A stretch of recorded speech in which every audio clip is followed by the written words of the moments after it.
ल good morning सबैलाई। यहाँ चाहिँ हेर्नुहोस् खवाङ बङ्गुर फारममा बङ्गुरको पाठापाठीहरू सुपथ मूल्यमा पाइन्छ। कसैलाई चाहिन्छ भने सम्पर्क गर्नु होला। यहाँ यति छ, यहाँ पनि छ। यसै गरी हेर्दै जानु होला। यी बच्चाहरू एकदम राम्रो राम्रो छन्। कसैलाई चाहियो भने बन्दै यहाँ सम्पर्क गर्नु होला।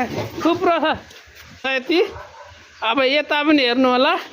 यहाँ अलि हुर्केका बच्चाहरू छन्, यिनीहरू पनि बिग्रेका हुन्। कसैलाई चाहिएछ भने सम्पर्क गर्नु होला।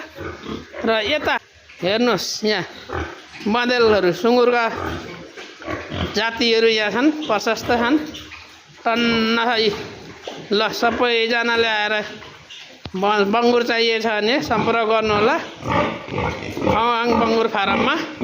यहाँ छ सबैभन्दा ठुलो 250 केजीको यो हो। यो चाहिँ डाँगो रहेछ। र यता फेरि असली बँदेलको ठेम्मर अरे यो चाहिँ। यो झन् खतरा रहेछ। यहाँ भर्खरै यहाँ बच्चा ब्याएको रहेछ, जन्मेको छ। यी मसिना बच्चाहरू तातोमा बसिरहेछ। यहाँ नि छ। यो चाहिँ 190 किलो छ भन्ने अनुमान गरिएको छ। त्यसै गरी यता पनि छ बङ्गुर।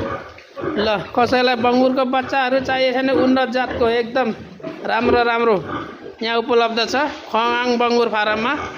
यो चाहिँ दमक 10 नलबारीमा पर्छ। यता पनि छ। जति पनि बङ्गुरको बच्चा चाहिएको छ सम्पर्क गर्नु होला। यहाँ लाइनै छ, यता पनि लाइनै छ। यहाँ अलि हुर्केको छन्। यो पनि अब कसैलाई चाहिएछ भने यो पनि सम्पर्क गरे हुन्छ।